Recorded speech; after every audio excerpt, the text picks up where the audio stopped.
Okay, so it's a big day for maybe the largest coalition we've had in a very long time. If you look at the individuals involved in that coalition, April 14 is a special date for the ADC, and if my calendar is not failing me, I think today is the 14th of April, Of right? course. Good. So there is the House of Reps member from Kogi Abejide versus the ADC. The judgment is expected today. The factional chairman of the ADC, Nafiu Balagombe, the judgment is being heard at the Federal High Court in Abuja versus the ADC, asking INEC to declare him the right chairman. David Mark and Nafiu, the case is also coming up at the Supreme Court. This is the final point on this particular matter. Then today is the ADC convention. So it's about the ADC, and of course the ADC. So straight up to it right now.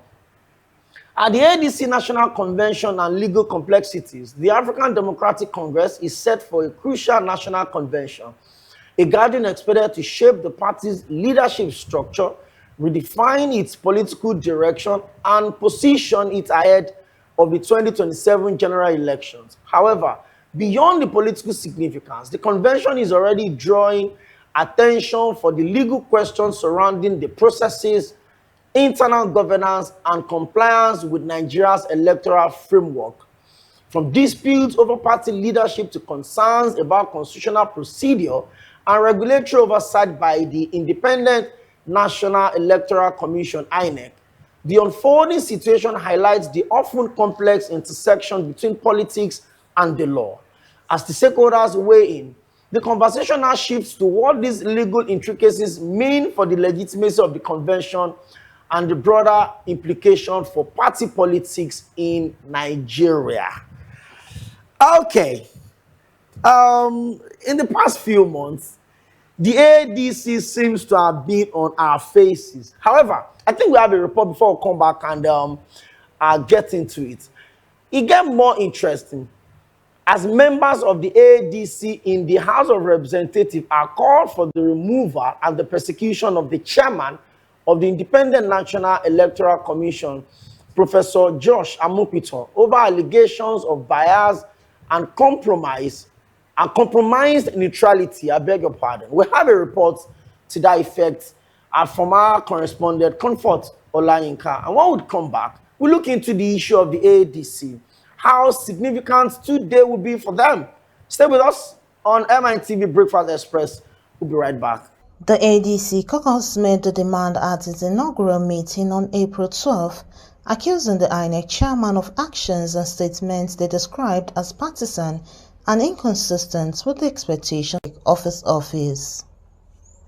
The lawmakers raised concern over alleged links between the commission's chairman and a controversial social media account, as well as what they termed undue interference in the party's internal leadership disputes. The lawmakers, however, warned that such actions could undermine public confidence in the electoral process if not urgently addressed. Echoing earlier concerns by Honorable Alpha Musigwe, the caucus noted that growing distrust in democratic institutions could escalate if decisive steps are not taken. The House Caucus of the ADC on Monday, 13th April 2026, hereby calls for the removal of Professor Amuputan from office and advocates for his prosecution in order to safeguard the nation against an unavoidable descent into anti-democratic practices. The caucus is gravely concerned about the ostensibly undemocratic actions taken by INEC under the leadership of Professor Amuputan, which appears to deny the ADC the opportunity to participate in the forthcoming elections. This is being achieved through the perpetuation of a leadership crisis within the party, whereby INEC has abdicated its responsibility as an impartial arbiter and instead intervened in our party's internal affairs. The lawmakers are also threatening to petition the National Judicial Council calling on stakeholders and Nigerians to work together to safeguard the integrity of the electoral system and the judiciary ahead of 2027.